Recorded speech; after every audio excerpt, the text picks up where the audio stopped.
evening and welcome to the evening news for today, Tuesday, November 22, 2022. I am Jemima Holmes. Thank you for tuning in. Now let's take a look at some of the lead stories tonight. Border case, Venezuela long on rhetoric, short on facts, says GREENIDGE. GCOM warns of LGE untruths peddled by protesters. NGSA 2023 to be written on May 3 and 4. 28.7 million Swan primary school commissioned. And the LINDEN man who killed ex-girlfriend dies by suicide. Now for the news in detail. The hearing in the Guyana-Venezuela border case continued before the International Court of Justice on Tuesday, with Guyana's agent and advisor on borders, Carl GREENIDGE, describing Venezuela's case as long on rhetoric but short on facts. Here is Gerald Bryan with our lead story tonight. During the hearing at the Hague-based ICJ on Tuesday, presentations were made dismantling Venezuela's illegitimate claims on Guyana's territory. Guyana's agent in the case, Carl GREENIDGE, described Venezuela's case as long on rhetoric and short on facts. As will no doubt have been apparent to the court throughout this hearing, Venezuela's arguments in support of its preliminary objections have been rather long on allegations and rhetoric, but somewhat short on substance. One thing, however, is abundantly clear. Venezuela really does not want this court to determine the merits of Guyana's claims. Why, one might ask, is that the case? Is it because Venezuela is sincerely concerned that a judgment on those claims will, in its very essence, involve a determination of the rights and obligations of the UK? Or is it because Venezuela recognizes that the legal and factual merits of Guyana's claims are overwhelming, and that a hearing on the merits of those claims will yield only one possible outcome, namely a judgment adverse to Venezuela's territorial aspirations? GREENIDGE further noted that Venezuela is more interested in continuing to hold on to a falsehood than a final and legal pronouncement on the truth. He reaffirmed that Guyana has no interest in a negotiated conclusion of the border controversy, but a legal one. Instead of proceeding to determine the merits of Guyana's claims, Venezuela urges the court to decline to exercise jurisdiction so that the dispute between the parties could instead be resolved through a process of negotiation. By making that argument, Venezuela once again invites the court to condemn the parties to perpetual deadlock and the indefinite continuation of a controversy which has blighted their relations for the entirety of Guyana's existence as a sovereign state. Meanwhile, one of Guyana's international lawyers in the case, King's Counsel Philippe Sands, noted that Venezuela has so far failed to provide any credible grounds for why the 1899 arbitral award should be vacated. He also pointed out inconsistencies in Professor Christian Tam's argument on behalf of Venezuela. Professor Tams still recognized the need to establish the wrongful conduct of the arbitral tribunal, although he did shift the argument in part to the wrongful conduct of the British government or its legal team. If a tribunal is corrupt, he said, someone must have corrupted it. But in the second round, as I'm sure you will have noticed, the argument had completely changed. The court heard not a single word, not one word, about the wrongful conduct of the arbitrators. And now the case was entirely about the wrongful conduct of the United Kingdom. Sands also noted that there is no precedent for an arbitral award being set aside because of the conduct of a party or council. He noted that it is the conduct of the arbitrators that is relevant. The date for the court to rule on the preliminary objections will be announced later.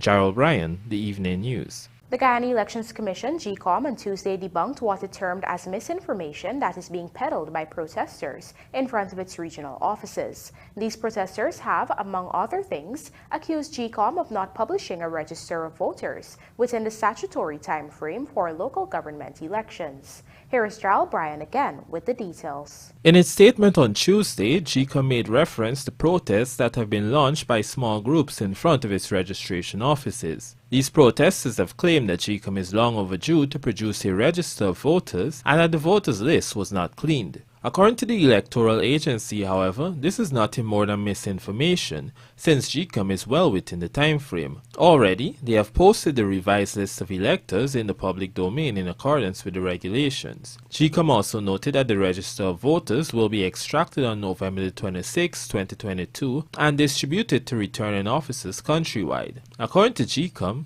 opening of the registers for public scrutiny is scheduled to start on December the 1st. They therefore made it clear that the protesters are being misleading. When it comes to calls for a clean voters list, GCOM reminded that Guyanese citizens or Commonwealth citizens domiciled in Guyana cannot be removed from the list unless through death reports or claims and objections. GCOM therefore urged persons to stop peddling misinformation, as it can affect voters' confidence and participation at the local government polls. Local government elections are set for March the 13th.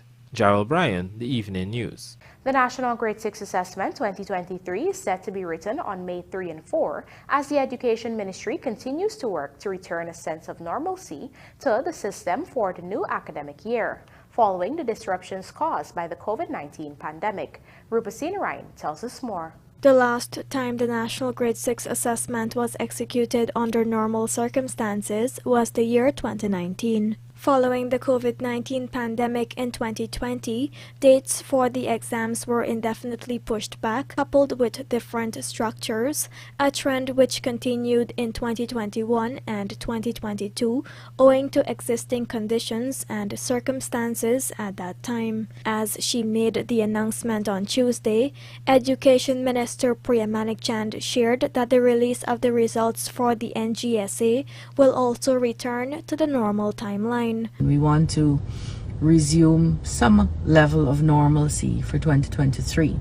So in 2023, the assessment is going to be taken on the 3rd and 4th of May 2023. Results are going to be ready by the 11th of July 2023. The minister explained that this early announcement of the exam dates will give stakeholders a chance to plan and prepare for the NGSA. I hope you see that we don't want you guessing. We want this to be as predictable a process as possible. We would like to give you the chance to plan your holidays, plan your life, and not be guessing and waiting on us at the ministry. And so we're trying to make it as predictable as possible. Next year's assessment will be based on the Grade 5 curriculum and then a consolidated curriculum. However, it was reminded that concepts from grades 3 and 4 are also tested. Rupa Sinarayan, The Evening News. To provide Guyana's children with equitable access to quality education, a 28.7 million primary school was today commissioned at Swan Village, Susdike Linden Highway by Education Minister Priya Manikchand, Local Government and Regional Development Minister Nigel Darmalal, and the Regional Democratic Council of Region 4.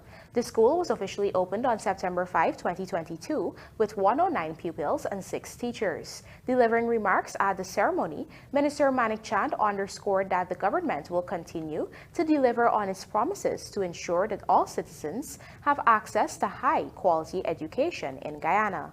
Meanwhile, Minister Darmalal highlighted that the government remains steadfast in its efforts to ensure that all communities are developed adequately, with schools and facilities having all of the amenities and utilities. Prior to the establishment of this institution, students from the community had to travel to neighboring schools at Yarrowcabra and Kurukuru. Do stay with us. More news ahead.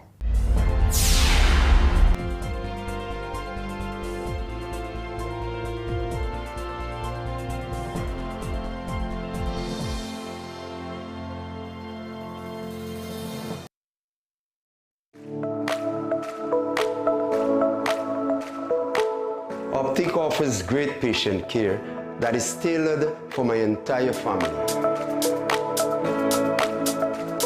At Optic, a wide selection of affordable optical frames and optical services are available to fit your budget.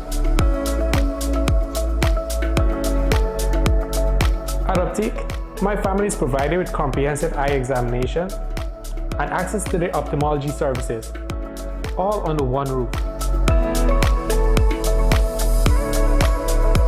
Optic takes pride in delivering exceptional customer service and a unique experience to you, our customers.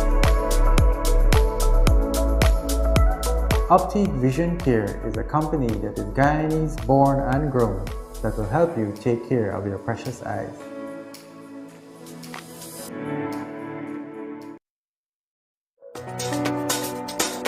Play our virtual Chick Chick game today and get a chance to win big. With over 450 draws, 3 dices, and 52 bet types to choose from. You can also be a winner with SuperBet. Visit www.superbet.gy or any one of our agents closest to you. Play responsibly. Terms and conditions apply. Must be 18 years and over.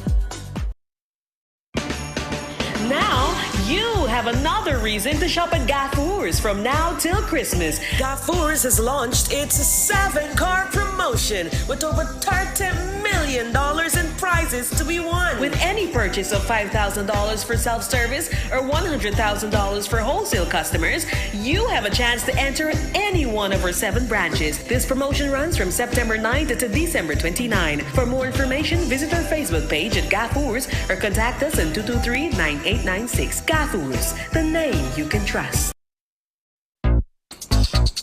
Ocho. Ocho. Ocho. Ocho. Ocho. Ocho.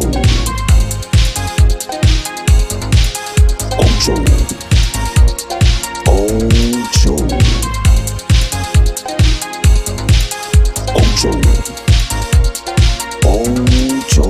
Organic Ocho candy. What's inside counts.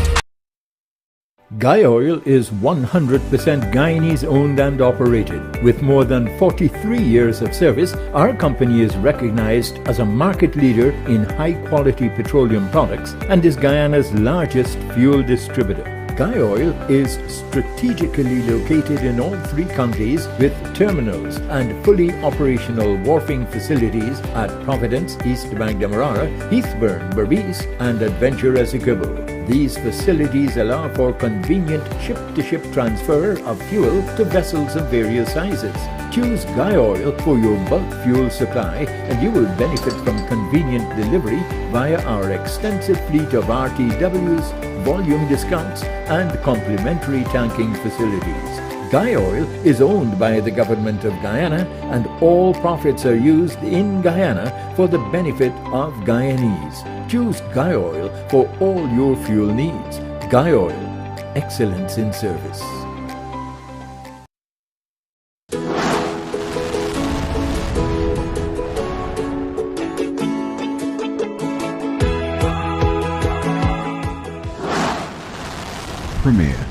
Premier insurance coverage for less. Stay safe. Sun or rain? Up or down? No one knows what tomorrow will bring, but with Premier's commercial property insurance, you'll be ready. For all risks insurance, call 223-0840 or visit premierinsurance.gy. Fuel your success. Premier Insurance. Premier insurance coverage.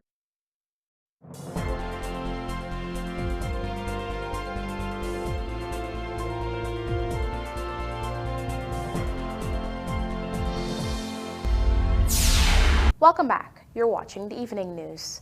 The body of 28-year-old Leston Baines, who allegedly murdered his ex-girlfriend, 22-year-old Kelly Cornett, was this morning found in an abandoned house at Blueberry Hill, Wismer, Linden. The man reportedly died by suicide. On Sunday night, Cornett, a teacher, was brutally stabbed 27 times about her body by the suspect, who was also the father of her children. The couple had recently separated and the woman had sought refuge from the man at her sister's residence at 1 Mile Wismer, Linden, where the stabbing occurred. The Evening News understands that the couple had had a recent physical altercation, which had prompted the woman to involve the police. Afterwards, she and her child had moved to her sister's residence. While there, the suspect showed up under the pretext of wanting to spend some time with his child, but whipped out a knife and stabbed the woman about her body.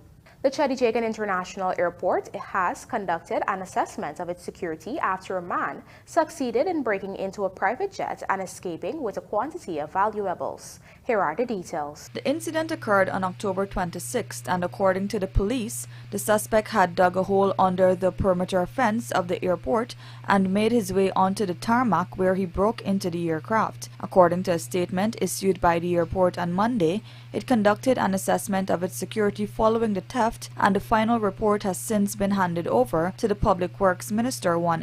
The statement quotes the minister as saying that the report presents a holistic view and evaluation of the airport's security operations with the sole intention of improving these systems. The statement further noted that the report will be presented to Cabinet for review and immediate action. Contacted for more information on the report, Edgel declined to divulge. 43-year-old Albert Rajram of Circuit Road, Tamari, East Bank, Demerara, has since been charged with the crime.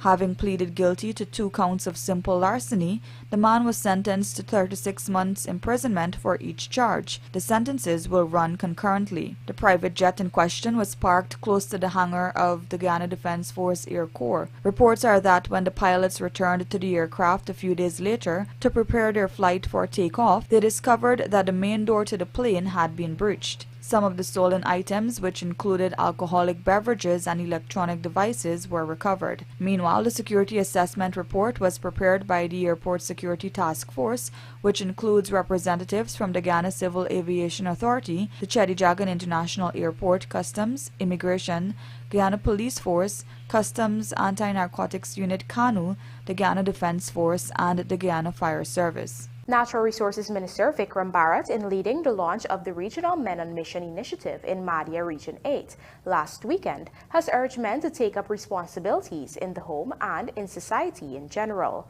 Here is Rupasine Ryan with this report. In observance of International Men's Day, President Dr. Irfan Ali's Men on Mission initiative was rolled out across Guyana as part of an outreach to engage men and boys in the communities. While members of the cabinet fanned out to different regions, Natural Resources Minister Vikram Bharat visited Region 8, where he urged the men to take up roles in the homes, pointing to many instances where single-parent families are left at the sole responsibility of women. You may not see it, but believe me, fathers have a major role to play in their children's upbringing. And again, from my teaching experience, I can tell you, at one time, I had about 75% of my school's population, the children, coming from single parents family. And that is a big issue in our society today. We may not notice it, but it is one of the biggest social ills in our society today. Single parents family. And guess what? Most of the time, it is the mother and their children. I think if I can quote a percentage, I think 95% of the time it is the mother and the children, and not the father and the children, or even more than that. Minister Bharat noted that the younger generation of boys are also absorbing negative influences. As such, he noted that good role models are needed to mold them into good citizens. If you look at the young boys in school today, there is this perception that if you're bright, if you're a boy and you're bright, you will not be seen as cool or as a rude boy. So instead, you got to misbehave in class. Instead, you got to drop down your pants and walk on the road.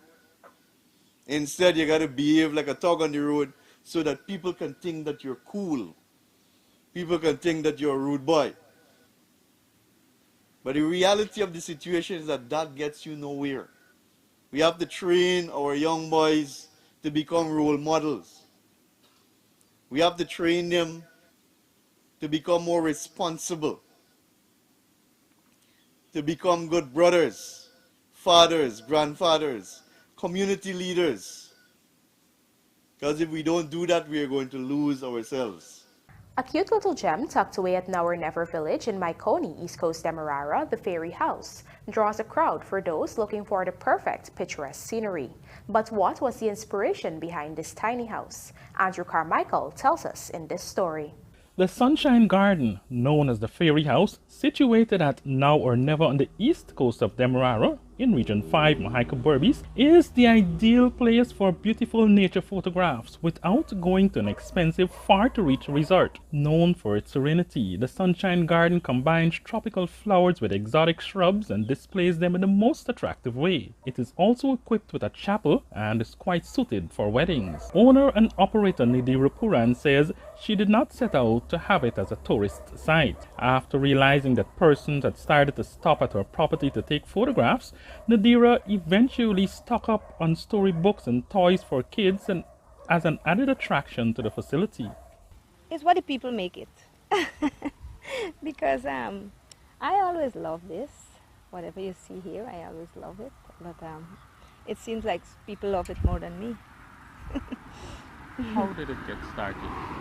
Well, the very first day that we bring it here, we were bringing it from on the road, and then people started to take pictures, and they started to come, and have pictures taken. Was it your intention to have it as a tourist attraction? Not really. Are you disappointed, happy that it turned out this way? No. I make new friends every day. The facility is also equipped with a changing room and washroom. Unfortunately, many times when persons stop by, Puran and her husband are at the farm and not available to entertain them. Speaking on the investment needed to take the facility to the next level, Puran says she needs to provide a better washroom and a cafeteria. She said she would also like to upgrade the walkway around the facility. But we can't afford it right now, so... And nobody don't really help you. The government, I don't know, they never really help me or give me anything, so I would like if they could help, like just help me to get some little walkway, a proper washroom, and like to build a little cafeteria. I would like that, but I don't know. But have you ever approached them? Yes. Because one time they was giving money to the people, like small business, whatever. But when I approached them, they said it closed. It already closed, so I didn't get anything. And that was how long back? That was last year. No, I think it's the same year. Meanwhile, Director Acting of the Guyana Tourism Authority, Kamal Bash, was asked by this newscast about plans to aid in the development of the tourist facility. I think we'd certainly do well if we could work with the facility owner to share some ideas to enhance the area. It's certainly one of the more popular stops on the route. There are others on the route. In fact, we are exploring other areas that we could work on. For example, there's an owner with several ranches that we want to work with to open the area up. For the Evening News, Andrew Carmichael. And now for a look at the Birch Reports. The Demerara Harbour Bridge will be closed to vehicular traffic on Wednesday, November 23rd, 2022 at 4 hours for a period of 1.5 hours. Meanwhile, the Birch River Bridge is expected to be closed at 15 hours 45 on Wednesday, November 23rd, 2022, also for a period of 1.5 hours.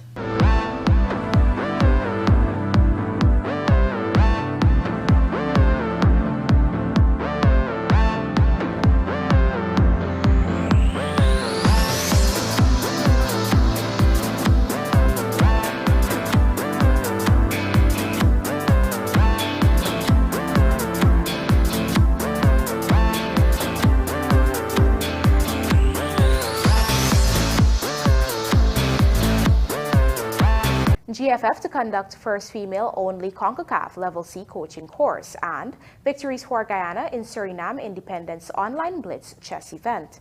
Details of these stories and more in this podcast, sponsored by MacCorp, coming up on the other side of the break.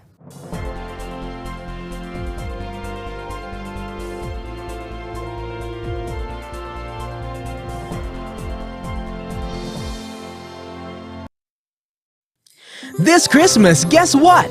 You're guaranteed to save big right at National Hardware Limited. Shopping for Christmas trees? We've got all sizes, from the traditional to the ones with a modern twist. Garlands, wreaths, lights, and Christmas inflatables are what you need to bring that Christmas cheer. Out with the old and in with the new. We've got curtains, carpets, and so much more to spruce up your home for the holidays. Save time too, and get presents for both boys and girls, whether big or small. National Hardware has you covered in more ways than one this holiday season.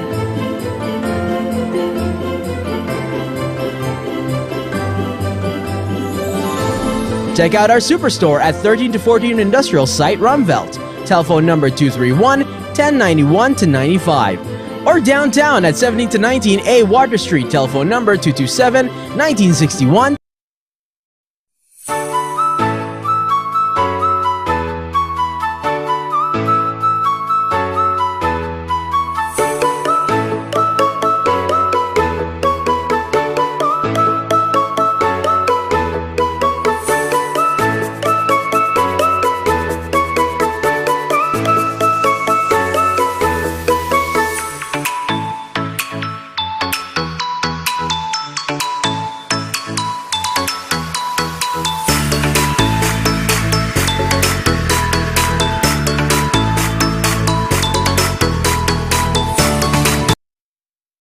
It's November already and soon it will be Christmas, so we at John Lewis Styles are giving away one Amazon Echo show every week in November and every day in December. Stream music and videos, make video calls and control smart devices, alarms, reminders and lots more. Every $5,000 spent gives you a chance to win when you shop for clothing, footwear, watches, fragrances, handbags, luggage and accessories. So visit us on Waterloo Street. John Lewis Styles, simply different. Gold mining can be expensive if you don't have the right tools. Mining requires engines that can pump high volumes of water and slurry, the most tried and tested of which are Deutz engines. Deutz engines are among the most reliable in the world. Where can you get them? At your #1 industrial solutions provider, Sylvies. We have them in 2 to 6 cylinders, ranging from 23 horsepower to 80 horsepower. Most miners use Deutz engines because they're lightweight, use less fuel, and require less maintenance because they are air-cooled. So what are you waiting for? If you can't make it to our 31 High and Hatfield Streets, Georgetown location, we can deliver. Give us a call on 227-6226 or WhatsApp us on 623-7755 or visit our website sylviesonline.com. Sylvies Industrial Solution, proudly serving Guyana for over 4 decades.